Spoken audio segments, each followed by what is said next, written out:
Éxodo capítulo 27, desde versículo 1 al 8.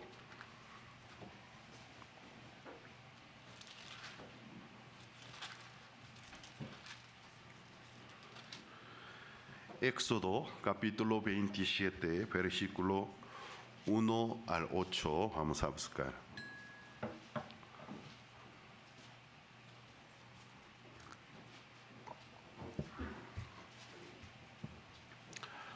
Si lo tienen, voy a leer.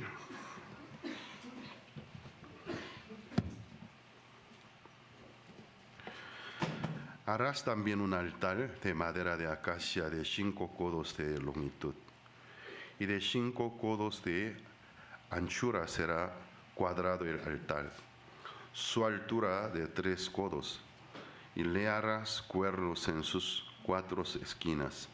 Los cuernos serán parte del mismo, y lo cubrirás de bronce.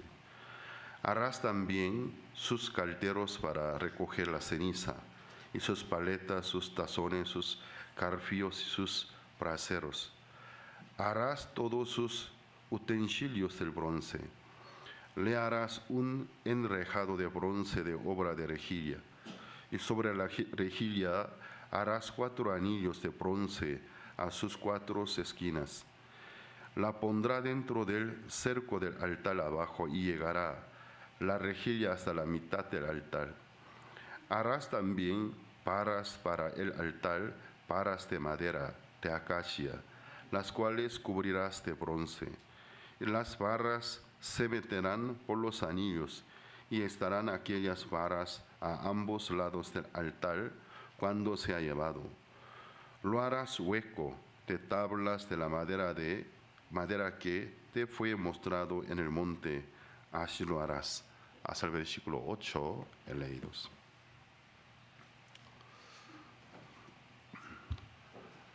En este año, por la gracia de Dios, estoy dirigiendo muchos CLP. CLP son siglas en inglés, en español sería el Congreso de Líderes Cristianos. El propósito de este congreso es convocar, reunir los pastores, los líderes cristianos, quienes están dirigiendo muchas iglesias, algunas iglesias, para poder meditar juntos, estudiando la Biblia, el Evangelio de la Biblia, y por medio de este estudios volver a las Escrituras, volver al Evangelio de la Biblia, y juntos anunciar el Evangelio al mundo entero para las almas perdidas. Aunque hayan algunas diferencias de denominaciones, pero sabemos que Jesucristo no ha creado las denominaciones, sino los hombres. Jesucristo vino a ofrecerse a sí mismo para perdonar nuestros pecados, y resucitó para nuestra justificación, y se regresó y está esperando hasta el tiempo del cumplimiento de la promesa, el número contado por Dios, que reciban la salvación.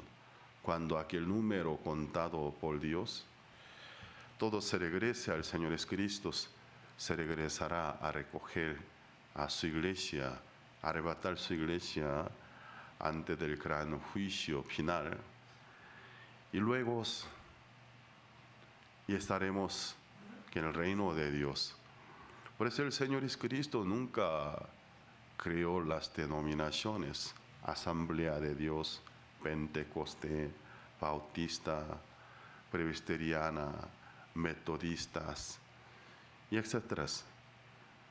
Y Jesucristo no las creó, sino los hombres. Aunque cuál denominación sea, si fuera una iglesia del Cristo, el Cristo tiene que ser el centro de nuestra creencia. La Santa Biblia debe ser el centro de nuestra creencia. Hay muchos pastores, muchos predicadores también sacerdotes que comparten la palabra de Dios, dicen, cree en el Señor, serás salvo tú y tu casa. Muchas personas dicen la importancia de creer en el Señor Jesucristo, pero que escasea que alguna persona que pueda exponer claramente cómo creer en Dios. Solo les explica, creen en Dios. Entonces nosotros podemos tener una pregunta. Quisiera creer en Él, pero explíqueme, ayúdeme, ¿cómo creo en Dios? Si no les orienta con detalles, ¿cómo podemos creer en Dios? Entonces es necesario saber con la Biblia abierta cómo creer en Dios. Es un tema muy básico que a la vez es un tema que muy pocas veces algunos predicadores pueden explicar a nosotros. Y por la misma razón, muchas personas, ¿cómo se convierte al Cristo? ¿Cómo se convierte en cristiano? Para ellos, ¿qué significa convertirse en cristiano? Llegar a una iglesia.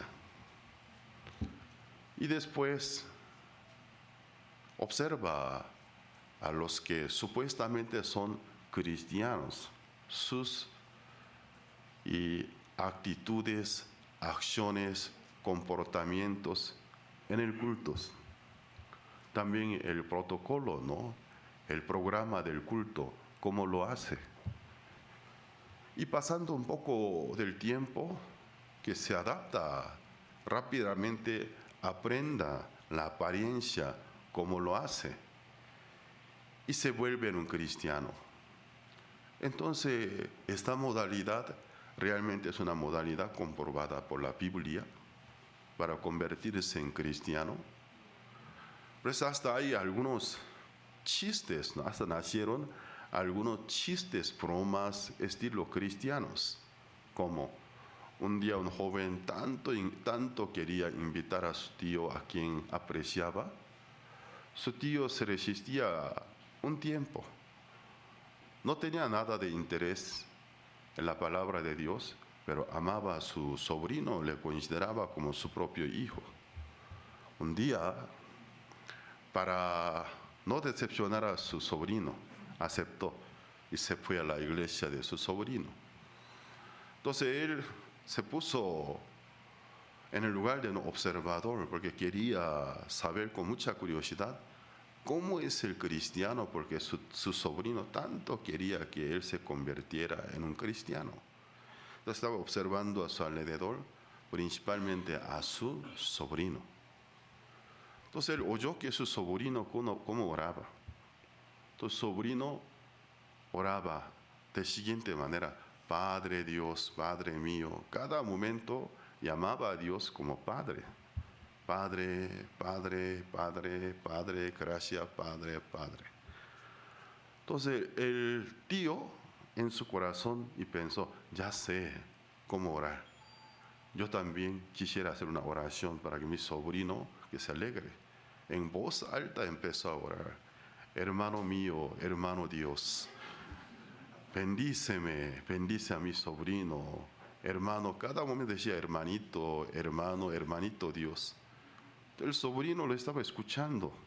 Al principio no pudo creer. ¿Cómo? Hermanito Dios, hermanito. Y se molestó. Hasta le dio la vergüenza. Entonces, rápido, abriendo los ojos, miró a su alrededor. Nadie lo escuchó. Miró a su tío, lo reprochó. Tío, ¿de qué está diciendo?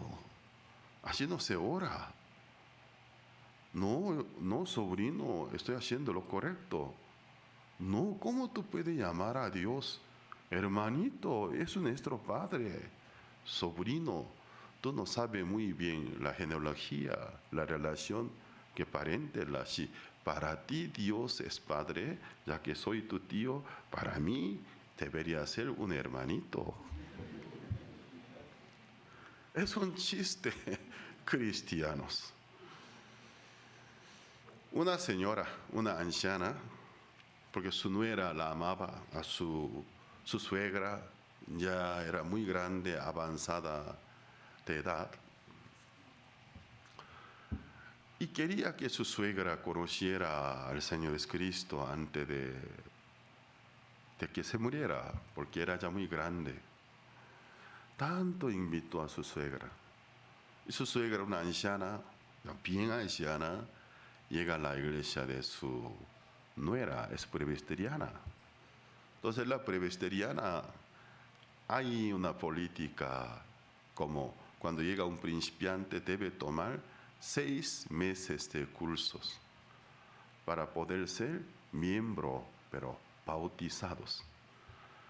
La suegra, para agradar a su nuera, tomó bien el curso de 6 meses y después llegó el día del bautizo. Pero esta anciana no tenía tanto interés, además por su edad, no era tan lúcida, no podía captar todo lo que le enseñabas, trataba de memorizar. Un día antes del día de su bautizo, la nuera estaba insegura de su suegra. Creo que mi suegra no ha aprendido muy bien, es muy grande de edad. Empezó a preguntar a su suegra, pero no sabía contestar. Entonces ella se decide para enseñar a su suegra y solo darle las respuestas. Mañana el pastor, antes de que te bautice, te preguntará, mire, suegra, desde ahora yo te voy a enseñar cómo debe responder a cada pregunta. Cuando el pastor te pregunte antes de que te bautice, ¿tú conoces al Señor Jesucristo? Dile que sí. Y cuando te pregunta, ¿y Cristo por quién murió? Dile, por mí, por mi pecado. Entonces te va a bautizar. A ver, repítelo. Entonces confirmó. Su suegra contestó muy bien. ¿Cómo tú me dijiste? Ella dijo, ¿cómo me dijiste? Ahí voy a contestar, aunque soy muy grande, pero por lo menos como tú me enseñaste, yo puedo contestar. Ah, bueno, entonces está bien. Ya lista. Mañana tú serás bautizadas. Llegó el momento del bautizo. El pastor le pregunta, señora Flana, doña Flana, ¿usted cree en el Señor Jesucristo? Sí. ¿Usted conoce al Señor Jesucristo? Sí. ¿Usted sabe que porque Cristo murió? Ella puso una sonrisa muy grande de una oreja a otra oreja. Eso es lo que mi nuera me enseñó. Entonces, sí sé, él murió por el pecado de mi nuera. Porque su nuera, ¿cómo le enseñó? Cuando te pregunte que Cristo por qué murió, dile que por mí. Entonces ella pensó por su nuera. Entonces, hasta nacieron estos chistes, bromas, estilo cristianos. ¿Qué quiere referirnos? Muchas personas se registran en alguna denominación, se convierten supuestamente en cristiano. Pero un hombre natural, según el concepto bíblico, es pecador ante los ojos de Dios. Un hombre pecador incrédulo para convertirse en un cristiano es muy diferente que de matricular a una escuela. ¿Cómo puede matricular a una escuela? Acercarse, pedir requisitos, presentar todos los papeles conforme a requisitos, pagar colegiaturas. Por la inscripción se puede registrar como alumno de aquella escuela. Pero convertirse en un cristiano es muy diferente que asociarse a un club, que matricular a una escuela, muy diferente. Es una experiencia personal.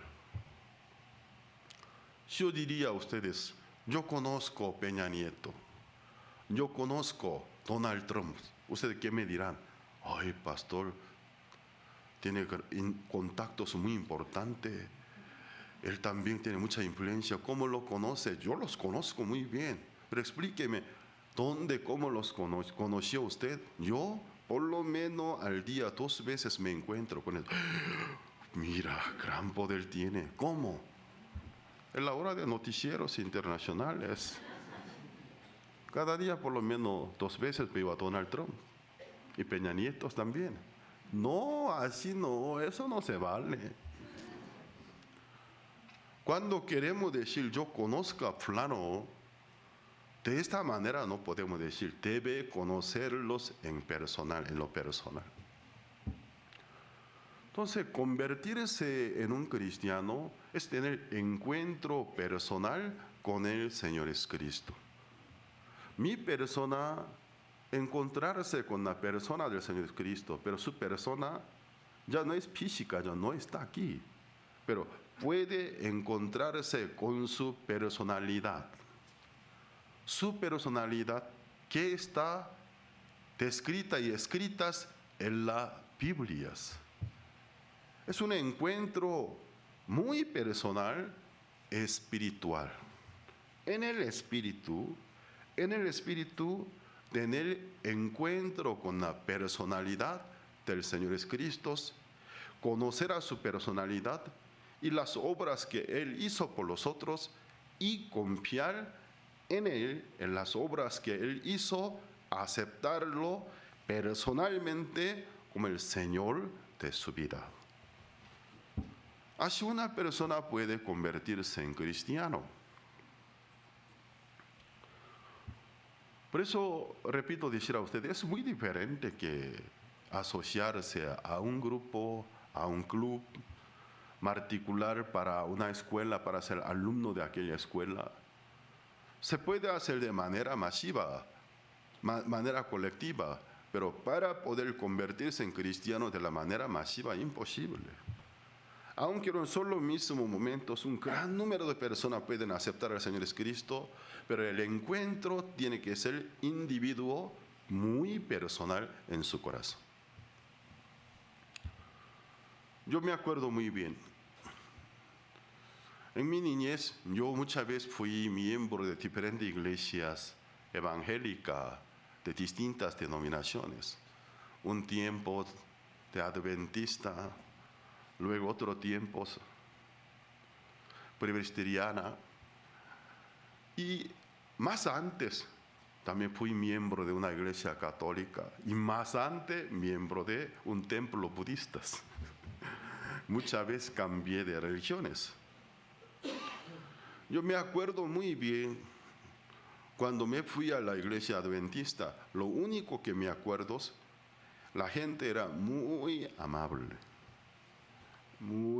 accesibles, pero no me acuerdo que algún maestro, alguna maestra, personalmente atendiéndome, explicarme cómo una persona puede convertirse en cristiano, puede aceptar al Señor Jesucristo. Solo me trató muy bien, me alabó y fue muy amable conmigo, me invitaba a cada culto. Para mí, estar yendo a cada culto, eso era convertirme en cristianos. Después de crecer más, ya yo era un joven adolescente. ¿Y qué pasa? Estaba ya más consciente, podía usar mi razón. Me fui a una iglesia presbiteriana cerca de mi casa. Me gustó el ambiente, porque los sábados, siendo un adolescente, no tenía qué hacer. En aquel tiempo no había internet, ni siquiera televisión del cable. La única manera de ver alguna película, ir al cine, tampoco era fácil porque era costoso. Entonces los fines de semana, algunos canales de televisiones, los fines de semana, sábado y domingo de la noche, presentaba alguna película. Y no había otra manera de ver películas. ¿Y qué pasa? Los jóvenes no tenía qué hacer, no tenía la manera de entretenernos. Lo único que podía hacer deportes, o a veces junto a caminar, una caminata, o con la bicicleta en grupos, viajar, eso era todo. De los sábados, en algún sentido, pasaba bien aburridos. Un amigo mío me invitó a su iglesia presbiteriana muy cerca de mi casa. Me fui. Me gustó el ambiente, porque jóvenes reunidos, pero un ambiente muy sano. El ambiente bien sano, ¿no? Bien sano, todos sentados. Y luego el coro, cómo practicaba, ensayaban algunos himnos. En algún sentido es una disciplina, también el compañerismo me contagió. Entonces empecé a congregarme. Siempre tenía un buen concepto de la iglesia. En mi corazón había una buena aceptación. Me acuerdo cuando a mí me tocó el tiempo de vacaciones del verano, hasta en una madrugada en la hora devocional, me fui, porque quise estar. Era una madrugada muy temprana, aún fresca, un poco oscura, la gente reunida en la iglesia. Yo recibí un regalo de la iglesia, era un bolígrafo. Entonces en el bolígrafo estaba escrita una cita bíblica. Me recuerdo muy bien, Romanos capítulo 8, versículo 1. Ahora pues ninguna condenación hay para los que están en Cristo Jesús. Entonces esta cita bíblica llamó mi atención. Repetidamente yo leí muchas veces, pero quería entender qué significa. Ahora pues ninguna condenación hay para los que están en Cristo Jesús. En mi idioma natal, el coreano, literalmente sí entiendo de qué dice, pero no podía percibir de qué me quiere decir. Ahora pues ninguna condenación hay para los que están en Cristo Jesús. Ese momento se me grabó, porque me acuerdo muy bien, quería saber, quería conocer, pero no había quien que me explicara. La única manera de ser, o sea, convertirme en un cristiano, copiar las acciones de los cristianos, sus acciones, sus costumbres. Eso era para mí, es ser un cristiano. Hasta que un día Dios tuvo misericordia de mi persona, me permitió una experiencia extraordinaria, conocer al Señor Jesucristo personalmente. Su personalidad, su vida, por medio de ayuda de un predicador, luego pude aceptar su obra redentora, pude confiar en ella, lo acepté como el Señor de mi vida y me convertí en un verdadero cristiano y nací de nuevo. Pero en esos días, predicando a muchas personas, también teniendo encuentro con muchos pastores, entre ellos algunos son muy influyentes, los pastores que se representan, o sea, supuestamente representan toda la iglesia cristiana en su país. Veo sus obras y sus recorridos. Algunos de ellos son pastores de iglesia muy grande de 15,000 miembros. Cuando hace un seminario en un estadio, el pastor se baja de helicóptero para predicar. Pastores de grandes denominaciones. Pero ¿qué pasa? ¿Puedo darme cuenta? Un problema general del evangelismo. ¿Cómo evangeliza la gente? Cuando yo era pastor de nuestra misión en Perú, una mañana me fui, si no me equivoco, fue una reunión del desayuno de los empresarios, negociantes, hombres de negocio, pero cristianos, una asociación. Creo que fue el restaurante en un hotel muy buen lugar de Lima. Yo estuve porque quería conocer cómo se realiza la reunión. Entonces el presidente quien dirigía aquel desayuno, la mayoría son empresarios. Algunos son microempresarios, algunos son empresarios de empresas bastante grandes. Llegó la hora de invitar, por si acaso aquí en esta mañana vinieron algunos empresarios por primera vez. Levanten sus manos. Un buen número de personas levantaron sus manos. Acérquense hacia la tarima todos los que quieren convertirse en cristiano, quieren aceptar al Señor Jesucristo, acérquense. Unos 20, no me acuerdo, se acercaron. Entonces un pastor finalizó la reunión con una oración de aceptar al Señor Jesucristo como el Señor de ellos. Después de la oración, él declaró: en esta mañana, cuántas ovejas perdidas se han vuelto a Dios, nuestros hermanos bienvenidos. Para mí no fue un recuerdo tan bueno, tan positivos, porque en aquella mañana me quedé pensativos. ¿Realmente esto es el Evangelio de la Biblia? ¿Alguna persona repite una oración para aceptar al Cristo, se puede volver en cristiano? Lo pueden comprobar con la Biblia abierta. ¿Quién apóstol? ¿En qué capítulo del Hechos? De esa manera dirigía a la gente que convirtiera al Cristo. No se puede comprobar con la Biblia. Entonces nosotros estamos viviendo en un siglo bastante confuso. La gente, en vez de tener interés en conocer la verdad, tiene interés en conocer la verdad, pero superficialmente. Estamos viviendo en un siglo donde tantas informaciones, conocimientos abundan. Fácilmente podemos bajar a mis computadoras, simplemente conectándome en la red con un buscador, hago algunas frases de pregunta, recibo las respuestas. Pero son conocimientos, ciencias muy, muy superficiales.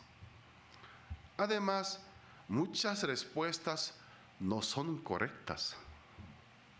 Según el punto de vista de un experto, un especializado que toda la vida dedicó en aquellos estudios incorrectas. Pero muchas personas, sin saber discernir, las copia. Y las copia luego, cuando haya alguna oportunidad para charlar con sus amigos, como si fuera la verdad, cuenta ellos. Estamos viviendo en un siglo muy confuso, de muchos conocimientos, pero casi ni uno es profundo, superficiales. Entonces es necesario abrir la Biblia, comprobar con la Biblia abierta. Como un hombre pecador, si quiere volver al Cristo, si quiere recibir la salvación, ¿cómo debe creer en Dios? Sobre este tema, creo que el tema del tabernáculo del Antiguo Testamento es un excelente tema porque nos orienta muy bien cómo un hombre pecador, cómo creer en Dios. Sobre este tema nos orienta maravillosamente. En el libro del Éxodo, capítulo 32, está escrito una historia, un acontecimiento cuando Moisés se bajó de monte Sinai después de haber recibido 2 tablas de piedras en que estaban escritos 10 mandamientos. Moisés baja de monte Sinai con un pacto, es el pacto de la ley, el pacto hecho, establecidos, porque los israelitas se pusieron de acuerdo. Cuando Moisés bajaba de monte Sinai, se encuentra con Josué, era su criado. Josué y dice a Moisés: oigo alaridos del cantos, gritos. Pero Moisés que dice: no, yo oigo alaridos del cantos. ¿Qué pasa? El pueblo deberían estar esperando la llegada de Moisés, porque hace 40 días hicieron unos juramentos para recibir los mandamientos. Pero ¿qué pasa? ¿Por qué oigo los cantos? No es el momento de hacer fiesta. Deberían esperarme. Cuando Moisés llega al campamento de los israelitas, ¿cómo los encontró? Idolatrándose. Hicieron un becerro del oro, uno del dios de los egipcios.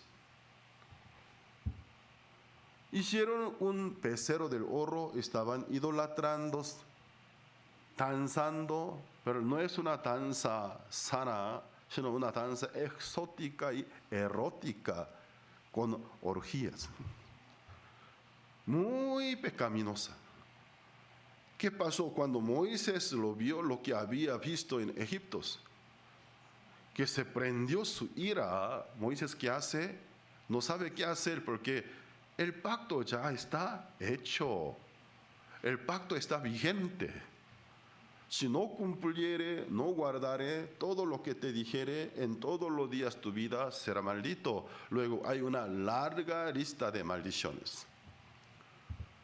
Moisés, queriendo detener la ira de Dios, él se adelanta. ¿Qué hace? 2 tablas de piedra, él avienta contra las piedras del monte Sinai, las quiebras. ¿Qué significa esta acción de Moisés? Aventar 2 tablas, son 2 esculturas de Dios. ¿Por qué las quebró? Porque quiere detener la ira de Dios. Él busca alguna alternativa antes de que Dios entre en acción.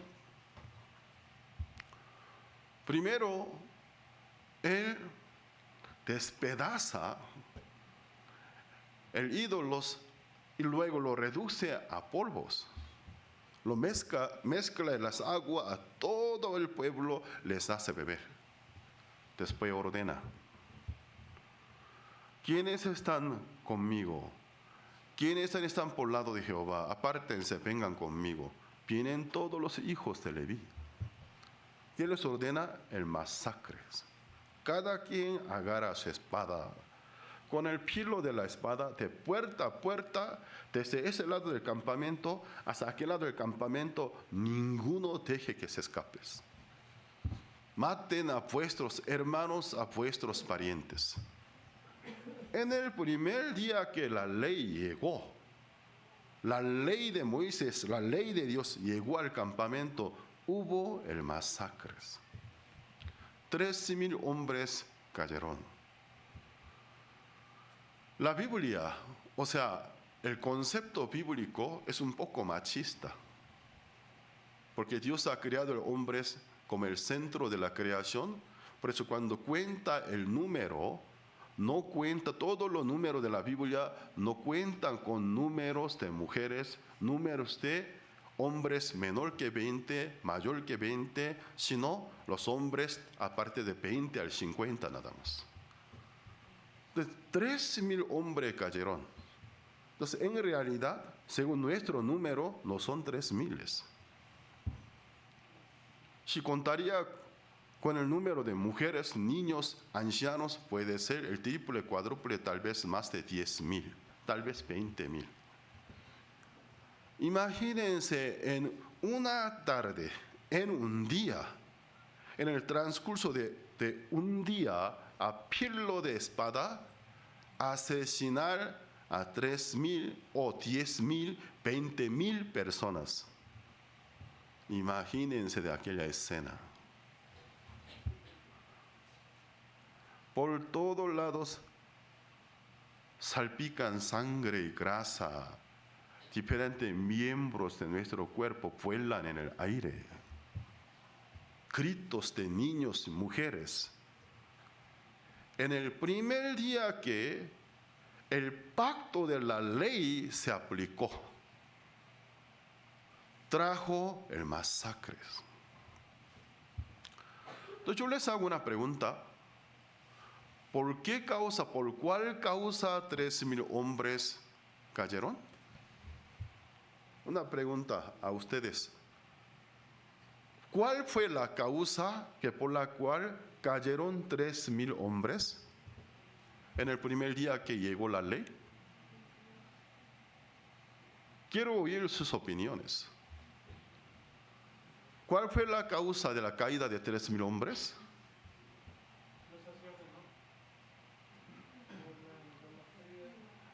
Levante la mano, que no murmure. Por la idolatría. Otra persona. Sí. Porque violaron la ley. Otra persona. ¿Cómo? No se arrepintieron. Otra persona. Ustedes no están en examen. Eso no es un examen. Estamos en el culto dominical. Aunque se equivoque, ningún problema. No le va a suceder ningún castigo que les prohíbe comer las comidas. No hay ayuno, entonces. Realmente la causa principal por la cual cayeron 3,000 hombres es la idolatría, la desobediencia por el pecado. ¿Son respuestas correctas? No, equivocados. ¿Cómo es la hermana? Dejaron de creer en Dios. Por eso cayeron 13,000 hombres. No. Porque no había la manera de expiar sus pecados. No había la manera de expiar sus pecados. No se cayeron por sus pecados, sino aún no existió la manera como recibir el perdón de los pecados. Al día siguiente, Moisés estuvo muy afligido, tal vez que desveló, no durmió ni un poco. Después de ver tantos muertos, ¿cómo podría dormir? Al día siguiente, Moisés dice al pueblo: subiré a Jehová, pediré a él, quizás nos perdone, porque él sacrificó 3,000 hombres. Moisés sube a Jehová, que le ruega: Jehová, perdones. Yo maté 3,000 hombres. Jehová, ¿cómo le contesta? Primero le dice: yo no iré con vosotros. Ya yo no me acompaño más con ustedes, sino en mi lugar enviaré un ángel. Un ángel irá con ustedes, yo no. Y luego, en el día del castigo, yo castigaré por el pecado. Primero Dios le avisó, ya no quiere acompañarlo más. Porque Dios con el pecado no se puede acompañar. Ningún mal lo puede habitar con Dios. En el segundo lugar, a pesar de 3,000 hombres caídos, Dios no acepta el perdón. ¿Por qué? Para Dios existe su propia regla, su propia política espiritual. La paga del pecado es la muerte. Cada alma que peca, cada alma que pecó debe ofrecer la muerte. La paga del pecado es la muerte. No solamente 3,000 hombres idolatraron, sino todos. Dios que dice, hoy me aguardo, pero cuando llegue el día, yo castigaré pecados. Algunas personas que no conocen la Santa Biblia, por no conocer la Biblia, creen en sus propios juicios. En su propio juicio pasada de su propia tradición, costumbre, cultura personal. Muchas personas creen lo que les gusta creer en vez de creer lo que la Biblia dice. ¿Alguna vez ustedes no han predicado? Yo cuando estaba en Lima, Perú, una mañana, era una tarde, era un día de gran seminario, en la tarde salí, era un lugar público, una señora con su hija estaba pasando. Les entregué un volante, invité. La señora cuando recibió mi volante me lo regresó y me dijo, yo le considero malo. Ella no me conoce. Entonces, ¿por qué usted me dice soy malo? ¿Usted acaso me conoce? No. Pero yo le considero malo porque yo soy católica, que luego un montón de listas romanas, apostólica y luego un montón de cosas. Evangélico malo, me dijo. Entonces ella me provocó, ¿no? Entonces, si tú me hace falta respeto, yo no tengo por qué respetarte. Entonces, señora, ¿qué clase de religiosa es usted? ¿Su sacerdote le enseña así a ofender a la persona? ¿La Iglesia Católica enseña a menospreciar a las personas? ¿Por qué no le importa que la Biblia qué dice? ¿Qué dice? No me importa abrir la Biblia. Mi sacerdote me dijo así. ¿Cómo yo sentí? Como hablara contra cuatro paredes. Hay un dicho en Corea, aventar un huevo crudo contra una pared, una roca. Lleva el mismo sentido, hablar contra cuatro paredes. Imagínese un huevo crudo cuando lanza contra una pared. ¿Qué sucede? ¿Puede romper la pared? El huevo se rompe. ¿Qué quiere decir? El diálogo no sirve, porque es un ciego, un sordo. No le importa lo que la Biblia le dice. Me acuerdo muy bien, en el año 1999 o 2000, cuando yo aún era pastor de Paraguay, recibí la invitación de la misión en México como el expositor de un retiro. ¿En qué año fue? El retiro que se organizó en un restaurante feísimo, donde había solo 2 baños para tanta persona que no cabían, se formaba una cola larguísima. ¿En qué año fue? 99. Bueno, 99. Nunca me olvido, no por ustedes, sino por el lugar, un lugar feísimo. Los hermanos se dormían en el piso del restaurante, pero hombre y mujer como dividía, con solamente un plástico negro colgado en el aire, área de varones, aquel lado área de mujeres. Entonces, con colchonetas, había 2 baños, pero no era suficiente para tantas personas.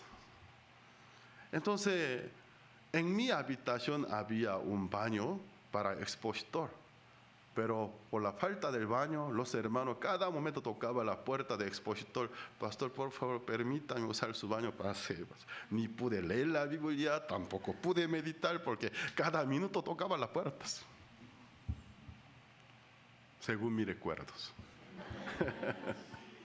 Pero no me molesté, solo que se me grabó nada más. Entonces, un recuerdo inolvidable. ¿Dónde fue de verdad eso? Cuando terminó el retiro, me sacó a conocer algunos lugares turísticos. Según mi recuerdo, el anciano Armando fue, cuando tenía una zapatería, venta del zapato, si no me equivoco, en la zona del centro, ¿no? No centro, no sé dónde. Él supuestamente como mi guía turístico, me dirigió, me llevó a catedral, conocí la catedral. Y recibí una impresión inolvidable, ¿no? Una impresión no por la estructura, sino al escuchar la explicación que originalmente aquí hubo una pirámide, cómo la destruyó, construyó la Iglesia Católica, me trajo el miedo. Al imaginar, entonces esta casa tan hermosa está edificada sobre muchas sangres. Una casa para Dios supuestamente, pero edificada por el sacrificios humanos, más que todos algunos nativos que sin querer, obligado trabajaron para levantar una casa. ¿Cuánta vida hubieran muertos aquí? ¿Cómo sentí en esta casa? Ya no voy a hablar más, creo que debería ser como una expresión ofensiva contra el catolicismo. Sentí horrible de verdad eso. Es una casa, de verdad, una casa por tantas sangres. Y recibí una impresión inolvidable porque me gusta conocer los lugares arqueológicos, me gusta cosas antiguas, estudiarlo. Y recibí una impresión horrible de verdad. Es una gran realidad de Iglesia Católica, yo dije. Con una figura hermosa, santa, pero cuyas bases, tantas torturas, sangres, maltratos. ¿Cuántas vidas que hubieran muertas? Me acerqué a una Biblia abierta. Allí estaba la Biblia abierta. Me interesé porque quería leer la Biblia católica. ¿Dónde yo busqué? San Juan capítulo 2, donde Jesús llamó a María, mujer, ¿qué tiene conmigo? Jesús nunca la llamó madre.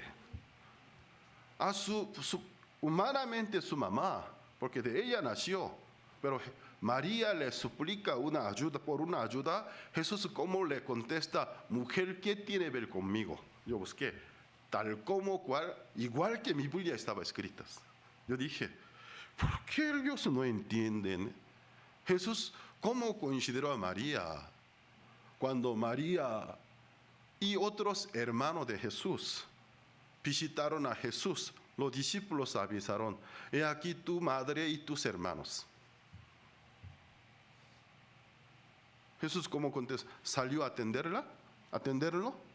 No. Seguía predicando, solo simplemente dijo, ¿quién es mi madre? ¿Quiénes son mis hermanos? He aquí, los que me oyen son mis madres, son mis hermanos.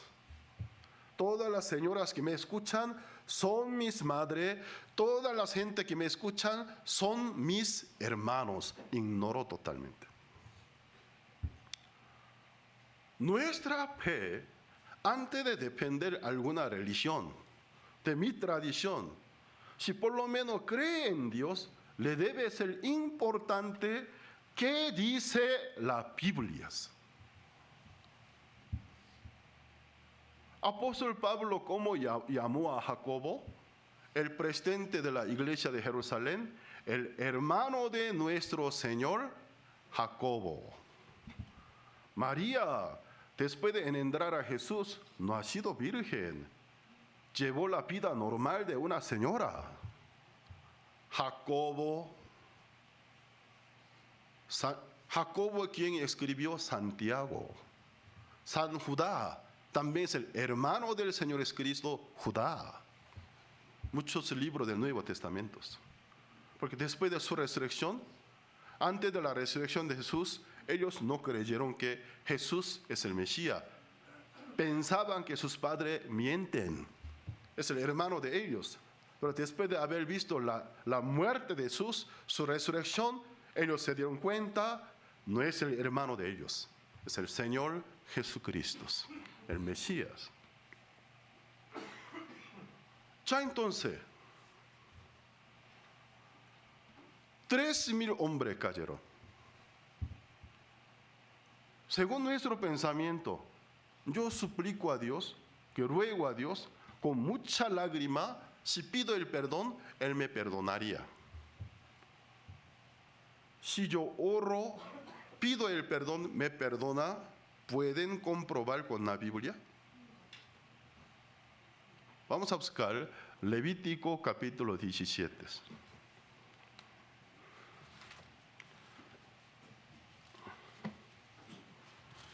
Versículo 11.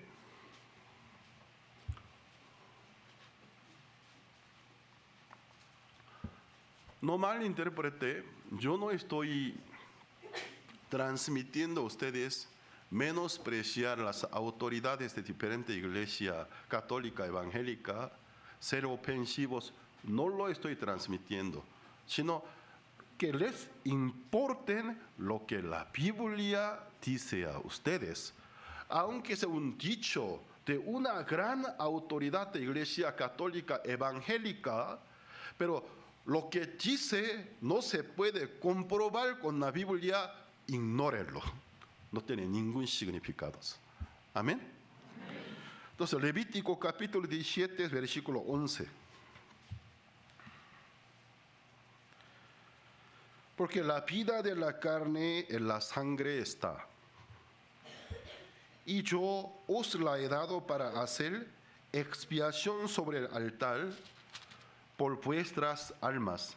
La misma sangre hará expiación de la persona. Es una de fundamental regla política de Dios, el pecado cómo se perdona. La paga del pecado es la muerte, pero la vida de la carne está en la sangre. Ese libro Levítico aproximadamente hace 3,500 años se escribió. Según la ciencia de la medicina, ¿hace cuántos años descubrió que la vida de la carne está en la sangre? Menos de 200 años. Pero la Biblia desde hace 3,500 años estaba diciendo a nosotros, la vida de la carne está en la sangre. La salud de la sangre es importante. Nuestra salud depende de la salud de las sangres.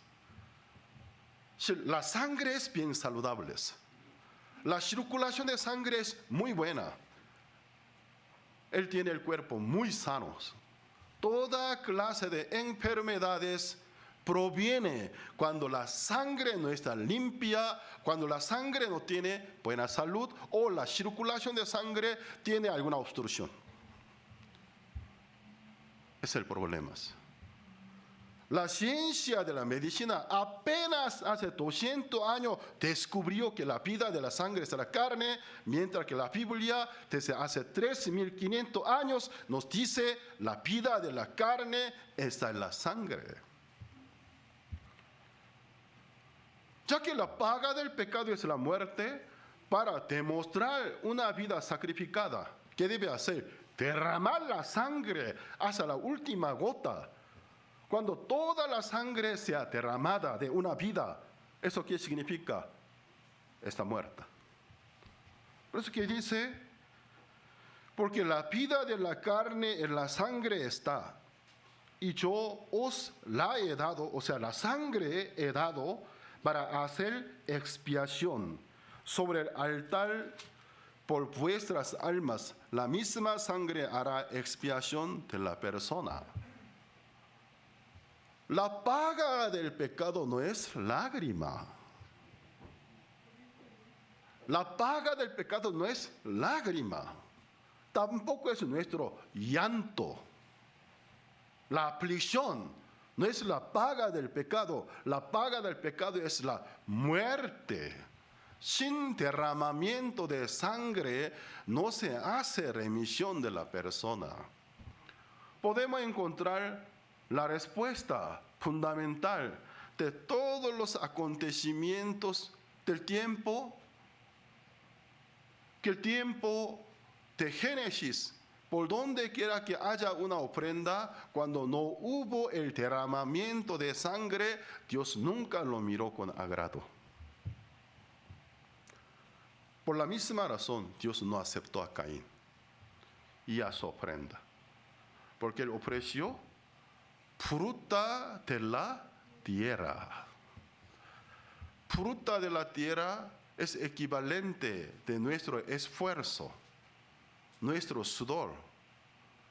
El esfuerzo, el sudor, el sacrificio humano no es la paga del pecado. Dios no miró a Caín, a su ofrenda con agrados.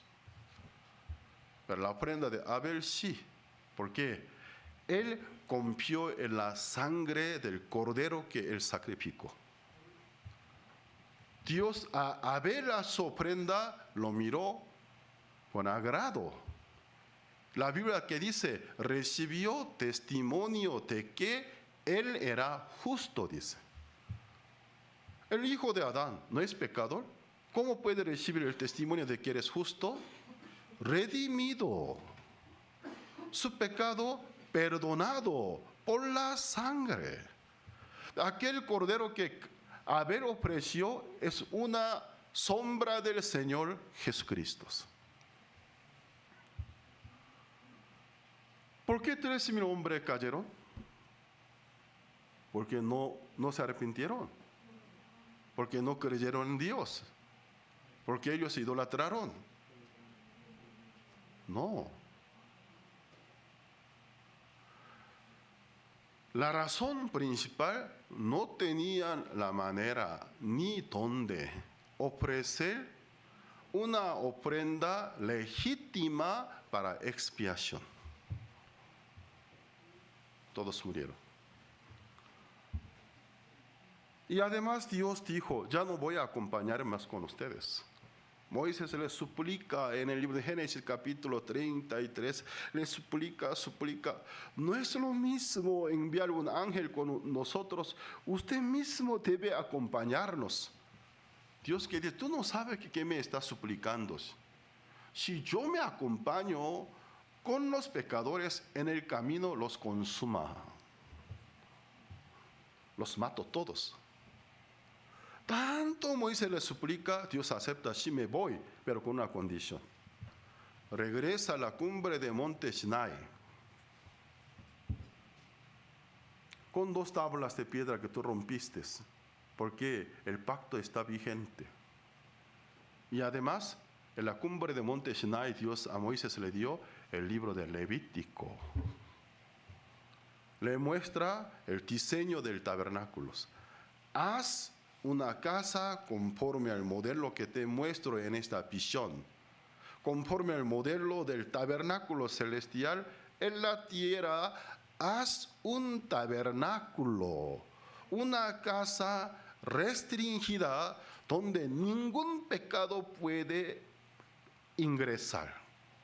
Pero esta casa colocará en el centro del campamento de Israel. Es la única manera que yo puedo acompañar con ustedes. Porque esta casa me protege. Esta casa hace división para que ningún pecado ingrese a casa. Yo puedo habitar en medio de esta casa. Y también cada vez que ustedes pequen, violen algún número del mandamiento que no se ha de violar, pero si delinquiere y violare, traerá una ofrenda a esta casa. En esta casa la ofrecerá. como una ofrenda de expiación, luego obtendrá el perdón. Entonces yo no los consumo ni me aparto de ustedes, puedo ir con ustedes. Así Moisés, cuando se bajó de monte Sinai, convoca al pueblo, bien apurados, que ofrenden para hacer una casa, el tabernáculo. Así nació el tabernáculo. ¿Cómo es el tabernáculo? Una casa de carpa de 50 metros de largo, 25 metros de ancho, 2,5 metros de alto. La pared, 4 paredes son paredes de la cortina de lino torcidos. Porque el lino en aquella época entre diferentes telas era la tela de color más blanco. Entonces, ¿qué significa una carpa de 50 metros de largo, 25 metros de ancho, 2,5 metros de alto en el medio del campamento de Israel? En aquel tiempo los israelitas vivían en las carpas de la piel de diferentes animales, pero entre diferentes animales la piel de los delfines, río Nilo eran comunes, más abundantes. Si tomaría una foto satelital, ¿cómo se ve? Color mugroso, gris, rodea a una casa. Pero en el centro una casa resplandeciente. Y en el centro de esta casa una columna de nube en el día, en la noche columna del fuego. Entonces los israelitas al salirse de su carpa en cualquier hora, automáticamente que se atrae sus miradas hacia el centro, puede mirar fijamente al tabernáculo. Cuando ve el tabernáculo, ya que ellos viven en la parte plana, no hay muchos desniveles. ¿Qué pasa? Es una parte plana. Cuando sale de su casa, cuando mira al tabernáculo, no puede ver adentro por la altura de pared 2,5 metros. Lo único que puede ver, en vez de ver algunos muebles, utensilios metálicos que están dentro de la casa, solo 4 paredes. ¿Qué color ven? Blanco, resplandece. ¿Qué impresión siente? Dios santo, Dios justos, perfectos. Luego, ¿qué impresión siente? Soy pecador. No puedo acercarme a Dios. Y después, al ver la columna de nube, columna del fuego, quiere reconciliarse con Dios. Pero son pecadores. Sus ropas también de color mugrosas. Sus casas también. Al ver la casa de Dios blanca que se resplandece. Y luego la columna de nube, columna del fuego, la manifestación de Dios. Quiere acercarse a Dios, pero son pecadores, no se pueden. En la parte oriente del tabernáculo llama atención de ellos, porque hay la única puerta. La parte del oriente, el largo del ancho, o sea, la anchura, 25 metros. Pero hay una puerta en la parte del oriente, 10 metros de largo, bien centradas, con una cortina tejida de 4 colores del hilo, muy llamativas. Por eso atrae la mirada de ellos la puerta.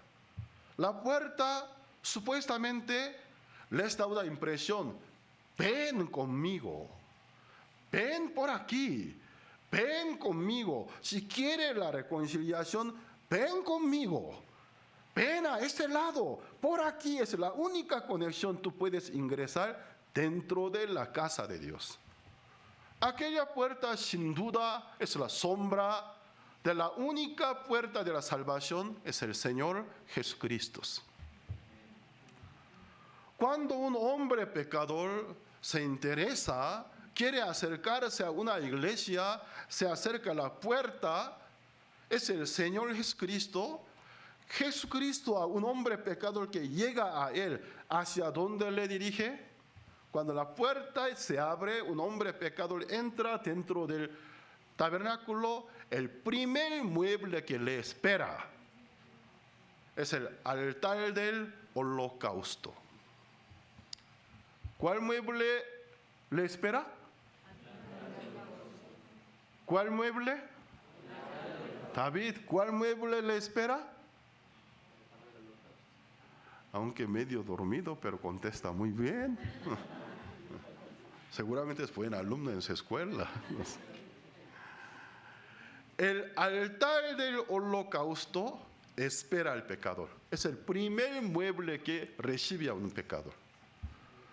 Entonces el diseño del tabernáculo nos describe muy bien cómo creer en Dios.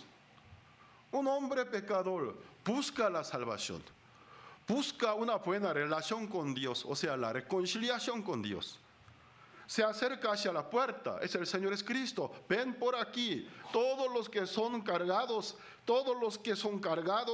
trabajados, cansados, venid a mí, yo os haré descansar. La puerta llama, por este lado, por otro lado, no. Si tú te acercas por otros lados, un levita con espada te asesina porque eres el pecador.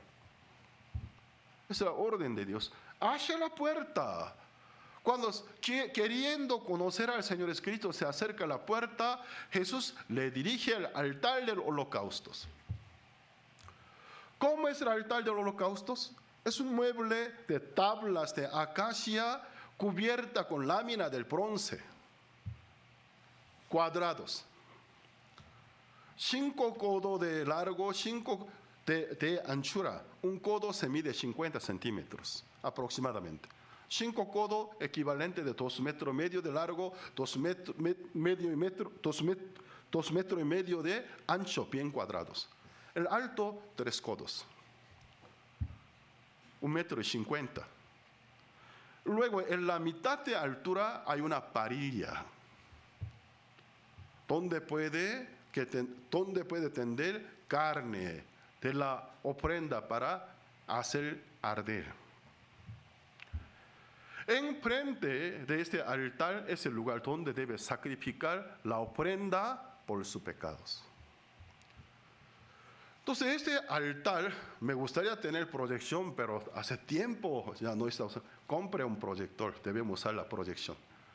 Entonces el altar del holocausto tiene 4 esquinas, entonces la superficie de la altura, 4 esquinas, en cada esquina hay un cuerno, son 4 cuernos, pero son cuernos de bronce.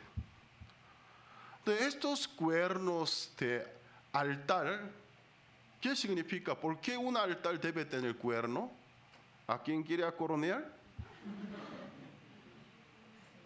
¿Por qué un altar, un mueble tiene que tener cuernos?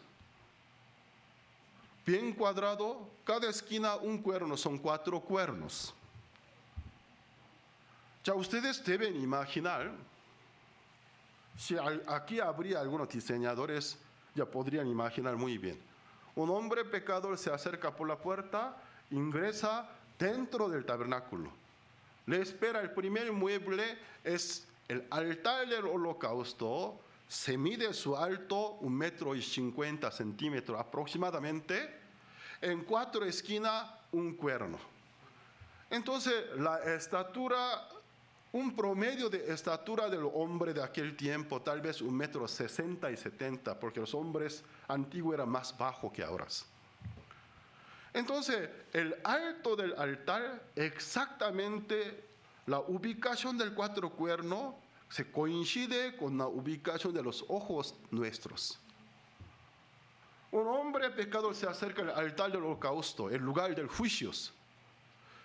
Puede ver al santuario. Detrás del altar hay el segundo mueble, la fuente del bronce. Detrás de la fuente del bronce, una carpa totalmente techada. El tabernáculo no tiene techo, pero dentro de ese tabernáculo hay una carpa totalmente techada, selladas. Se llama el santuario. El santuario se divide en la primera parte y la segunda parte. La primera parte es el lugar santo.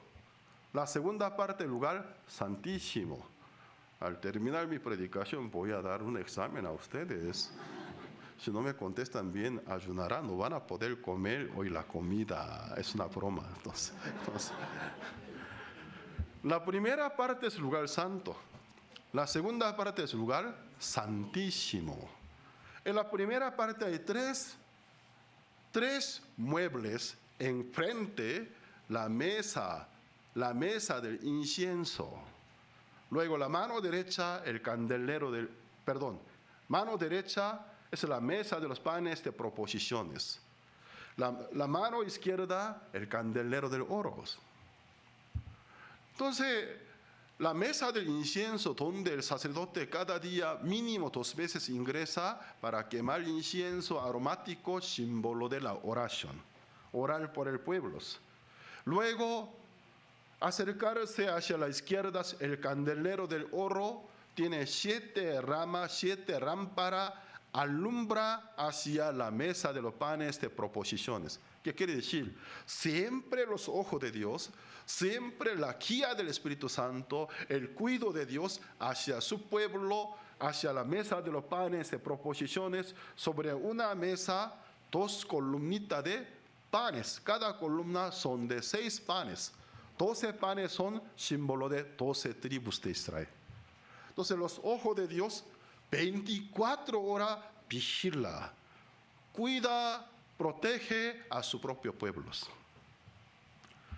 Además, el diseño del candelero contiene que el diseño de almendra, flor de almendra.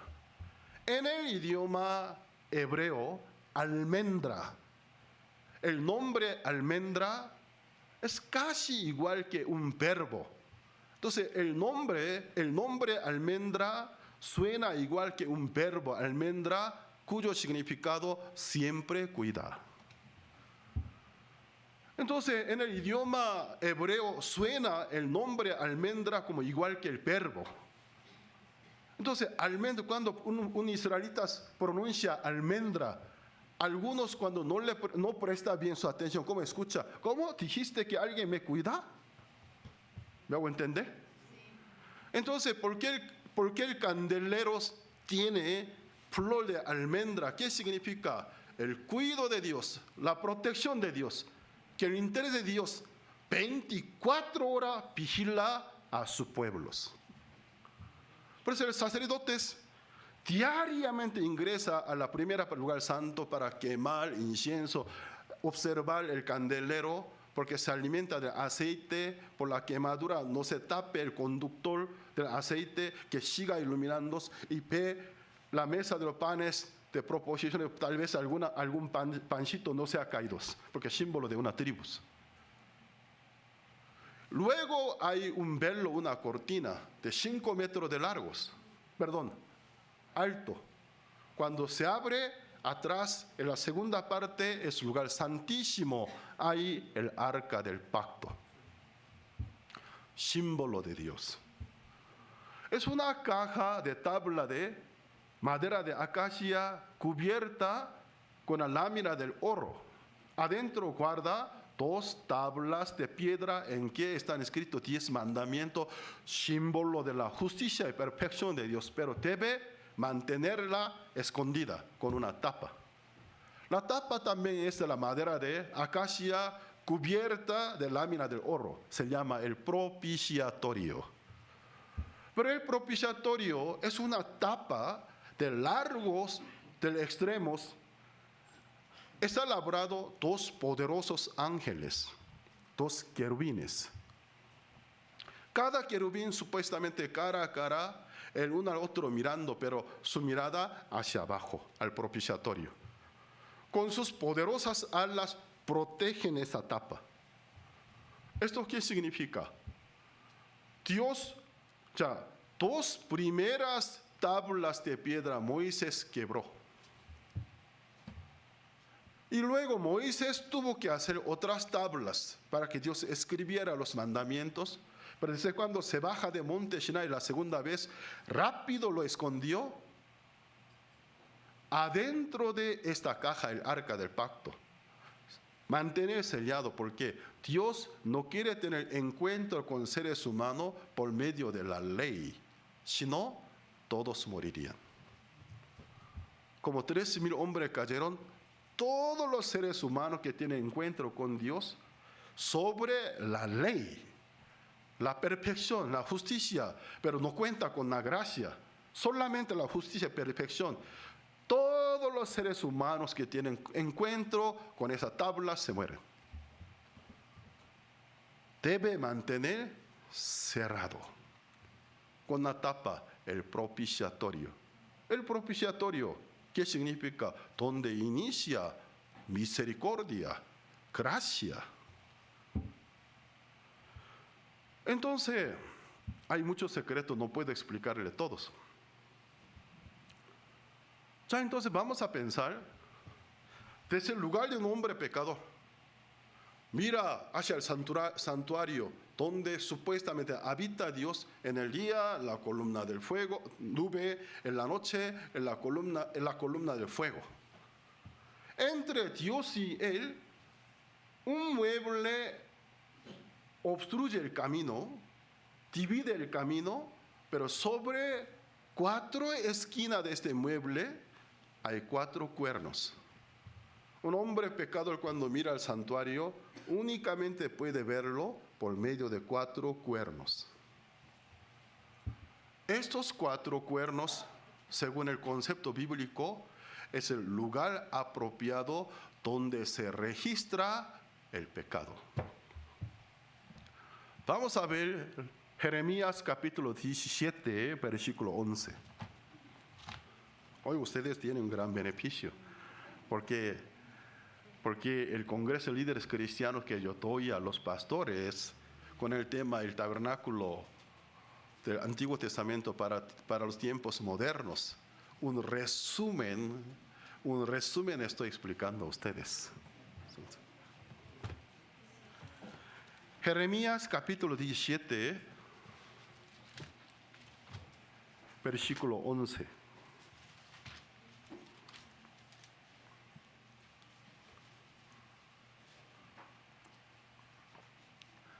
Esta mañana lo que comparto es el resumen de los resúmenes. Entonces, el núcleo del tema del tabernáculo del Antiguo Testamento para los tiempos modernos. El libro de Jeremías, capítulo 17, versículo 11. Perdón, 1. Jeremías, capítulo 17, versículo 1. Si lo tienen, voy a leer.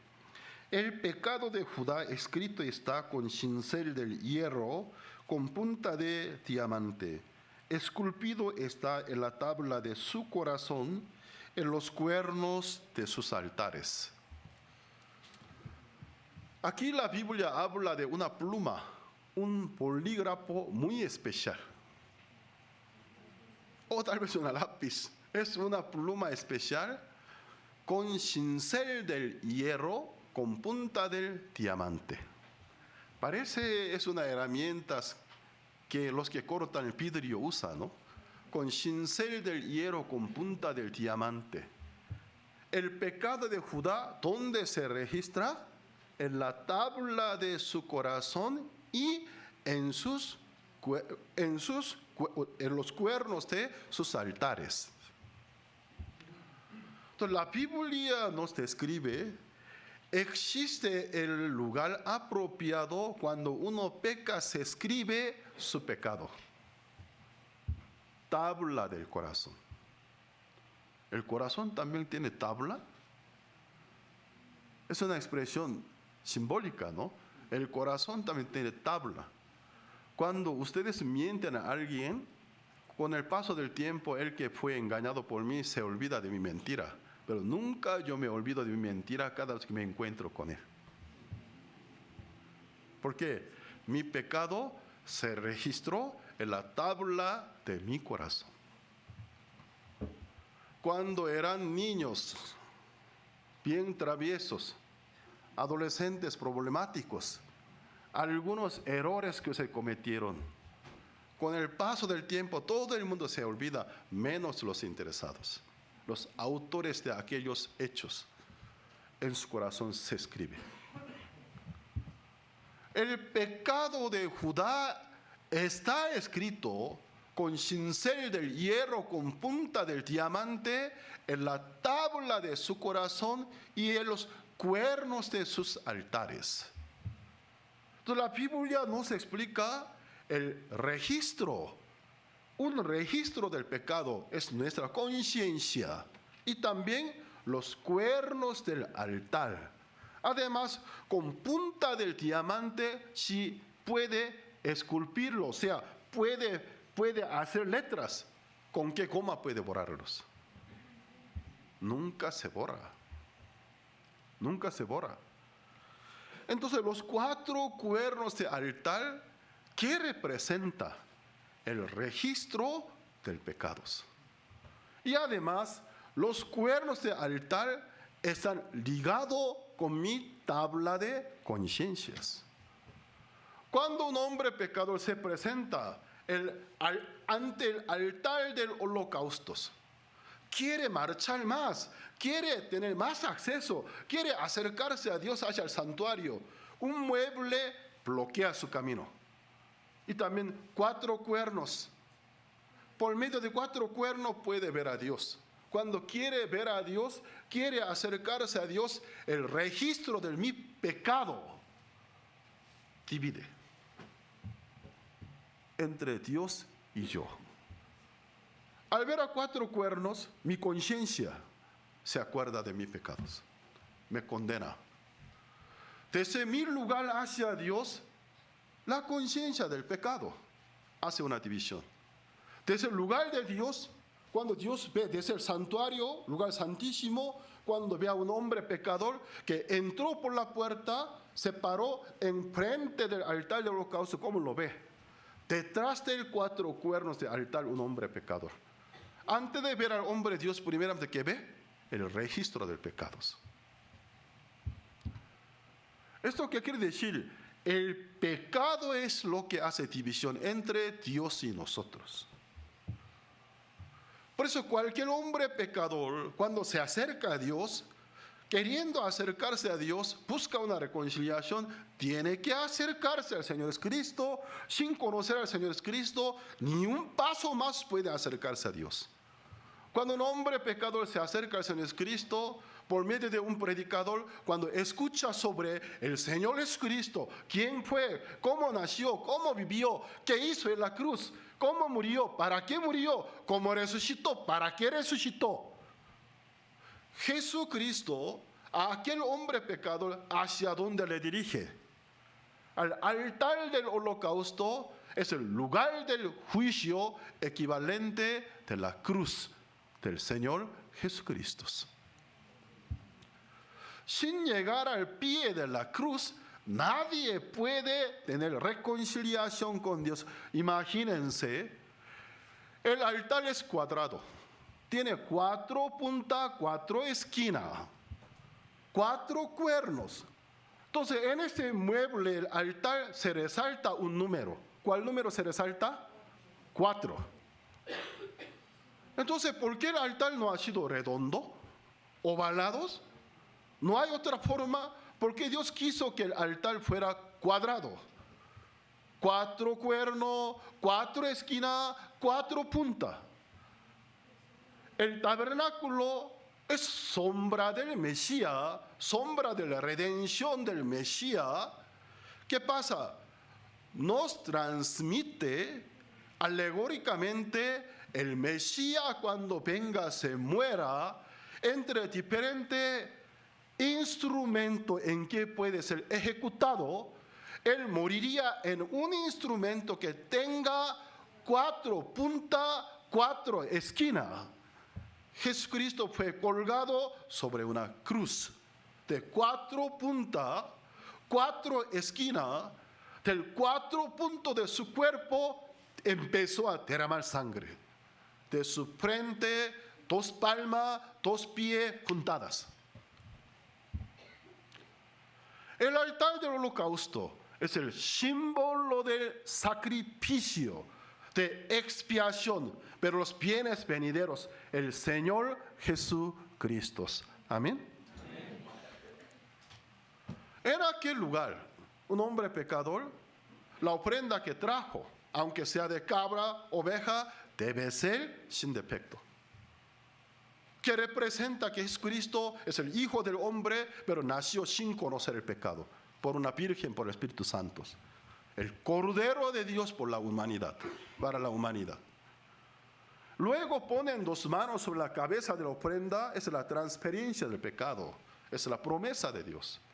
Cuando el pecado se transfiere a la cabeza de la ofrenda, degollarla, porque la paga del pecado es la muerte. Con la sangre de la ofrenda, pintar con el dedo, el sacerdote con el dedo mojando en la sangre, pinta a 4 cuernos. Imagínense, el lugar que es símbolo del registro del pecado, se pinta con la sangre de los sacrificios. Y luego la carne de la ofrenda hace arder. ¿Qué sucede? La sangre que es líquido, en unos segundos, menos en un minuto, se vuelve en sólido, se endurece. No se ve como 4 cuernos del bronce, se ven como 4 cuernos de la sangre. El que ven 4 cuernos pintados, cubiertos por la sangre, ¿qué impresión daría al que ofreció esta ofrenda por su pecado? Aún tengo la memoria de mi falta, mi pecado, pero la paga del pecado ofrecida, el registro del pecado borrado, quitados. Entonces, los cuernos están ligados con la tabla de su conciencia. Le transmite una fe. Es la promesa de Dios, la ofrenda de expiación. Aunque tengo la memoria, pero mi pecado está perdonado. Amén. Amén. Amén. Amén. ¿Quién no hace amén? Amén. Amén. Aleluya. Entonces le viene fe. Entonces mi pecado está perdonado. Recobra la libertad en su conciencia hacia Dios. Soy libre. Mi pecado está perdonado. Entonces, al ver 4 cuernos pintados de la sangre, ya que están ligados con su tabla de conciencia en su corazón, recobra el valor, le cobra la certeza del perdón. En aquel momento obtiene el perdón de pecados. Amén. Amén. Dios también, desde el lado de Dios, cuando lo ve, ¿cómo puede verlo? A través de los 4 cuernos, altar pintado por la sangre. Para Dios, su pecado está eliminado. Su pecado está castigado. Dios le puede aceptar. Adelante. Así obtenía el perdón de pecados. ¿Cómo podemos aplicar estos en los tiempos modernos? Un pecador se acerca a una iglesia, equivalente de un tabernáculo. La puerta de la iglesia no es aquella puerta. La puerta para el reino de Dios es el Señor Jesucristo. Queriendo obtener la vida eterna, la seguridad de la eternidad, cuando se acerca al Señor Jesucristo, es la puerta. ¿Hacia dónde nos orienta? Hacia la cruz de Monte Calvario, es el altar del holocausto para Dios. ¿Hacia dónde nos manda? Hacia el pie de la cruz. Anteriormente un sacerdote lo recibía, ministraba por él, mataba un animal que él trajo. Pero ¿cómo podemos aplicar en los tiempos modernos? Un predicador, en vez de matar un nuevo cordero, le cuenta la historia de la muerte, del sacrificio del Cordero de Dios que quita el pecado del mundo. Amén. Es el evangelismo, le evangeliza. Cristo, ¿qué hizo en la cruz? Cristo, ¿cómo murió en la cruz? Cuando murió con su sangre, ¿cómo te limpió? Le explica.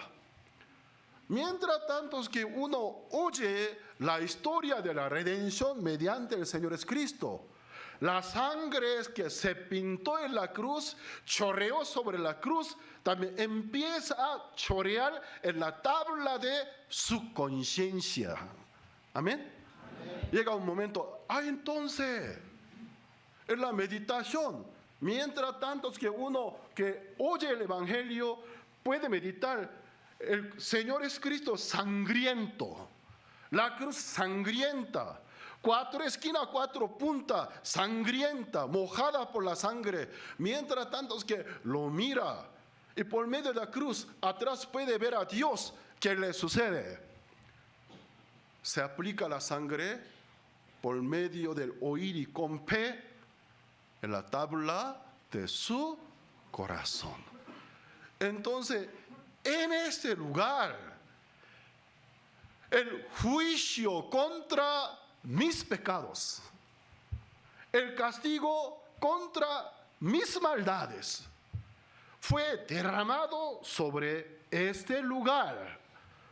Entonces, mis pecados realmente son perdonados. Cristo con su sangre eficaz me limpió, lavó las manchas de mi corazón al momento de aceptar y creer. En su conciencia, cuando por medio de fe llega la libertad, aquel momento nosotros llamamos el momento del encuentro personal con el Señor Jesucristo, el momento en que un pecador recibe el perdón de los pecados, renazca. Amén. Amén. Así un hombre renace. ¿Ustedes son renacidos? Sí. ¿Son renacidos? Sí. Hasta David, ¿tú quién estaba dormitando en el culto? ¿Tres renacidos? Sí. Gloria a Dios. ¿Ustedes son renacidos? Sí. ¿Ustedes son lavados? Sí. ¿Son limpios? Sí. ¿O poquito sucio? Poquitito. Los costarricenses, poquitico dicen, ¿no? Los bolivianos, ¿cómo expresaban? Me olvidé todo ya, conozco. Ellos, en vez de poquito, ¿cómo se dice? Hay una expresión típica, ya me olvidé. Cada país un poquito, cada país con lo suyo propio, ¿no? Entonces, poquito no son sucios, son limpios. Sí. ¿Por qué? Jesucristo nos redimió. Amén. Vamos a ver por último el libro de Romanos capítulo 4.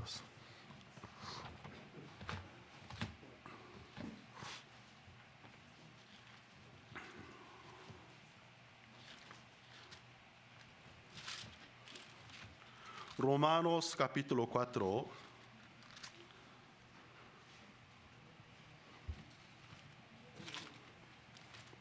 Versículo 6 al 8 es una de principal bienaventuranza de las Biblias. Romanos capítulo 4, versículos 6 al 8, ¿lo tienen? Sí. Voy a leer. 6. Como también David habla de la bienaventuranza del hombre a quien Dios atribuye justicia sin obras, diciendo: bienaventurados aquellos cuyas iniquidades son perdonadas y cuyos pecados son cubiertos. bienaventurados el varón a quien el Señor no inculpa del pecados. Un día rey David hizo este salmo, este canto. Empezó a alabar al Señor, no sé qué, con cuál melodía, cómo cantó, no sé. Entonces, bienaventurado, oh bienaventurado, yo no sé cómo cantó. Entonces, ¿con qué ritmo, con qué género? Yo no sé.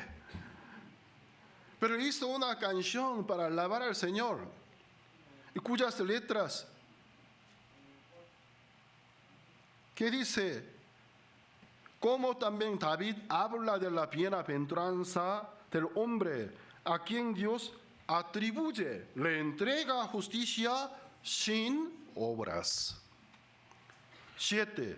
Diciendo, bienaventurados aquellos cuyas iniquidades son perdonadas y cuyos pecados son cubiertos. ¿Cuyos pecados son cubiertos? ¿Con qué son cubiertos? ¿Con qué son cubiertos? ¿Con mi lágrima? ¿Con mi ofrenda? Ay, pastor, usted no sabe, yo edifiqué 5 iglesias. Incluso tal capilla por mi ofrenda, casi el 90% se equivoca.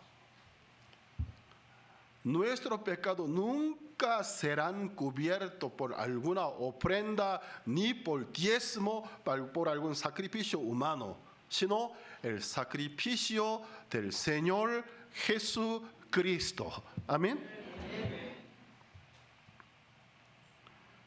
8. Bienaventurado el varón a quien el Señor no inculpa del pecado. ¿Por qué Dios no le puede culpar? Según las obras de la ley, eres culpable. Pero ¿por qué el Señor no le puede culpar? ¿Por qué no le puede culpar? ¿Cuál es la razón? Hubo el juicio por sus pecados en el altar, o sea, en la cruz de Monte Calvario, donde nuestro glorioso Señor Jesucristo fue colgado. Amén. Amén. Bueno, entonces ustedes obtuvieron esta bienaventuranza. Sí. ¿Ustedes obtuvieron esta bienaventuranza? Sí. Son entonces bienaventurados. Amén. Amén. Bienaventurados. No me diga, pastor, yo ando con un coche viejito del diseño de Segunda Guerra Mundial, con un escarabajo, cada rato se descompone, se para. No me diga. Todos los que recibieron este regalo extraordinario, la bienaventuranza del perdón de los pecados sin alguna obra nuestra por el sacrificio del Señor Jesucristo, son bienaventurados. ¿Amén? Amén. ¿Son bienaventurados? Amén. Por más que se encuentren sin trabajo, amén. Bienaventurados. Algún hermano del pastor, yo no quisiera quedarme como una solterona toda la vida, quiero casarme. Bienaventurada. Dios les conoce. Amén. Amén. Pues hermanos, hoy he tratado de explicar a ustedes cómo creer en Dios. Por repetir una oración, imposible. Por haber suplicado, haber pedido el perdón, imposible. El perdón de los pecados, cuando uno oye la historia de la ofrenda de expiación por medio de nuestro Señor Jesucristo, con su sangre, por qué y cómo fue derramada, para que luego, llegando al pie de la cruz, meditando en su muerte, cuando acepta en su corazón su sacrificio, su muerte, el perdón nuestros, al momento de afirmar el perdón de nuestros pecados a través del Señor Cristo. Él nace de nuevo, recibe la salvación, se convierte en un cristiano. Amén. Amén. ¿Ustedes son verdaderos cristianos? Gloria a Dios. Somos salvos por gracia. Es el don de Dios, no por las obras para que nadie se jacte. Somos deudores, hermanos. Confiando en la sangre del Señor, acérquense al trono blanco de la gracia. Enfrente del Padre Dios, la sangre fresca del Señor Cristo está salpicada. Aquella sangre nunca se evapora, nunca se endurece.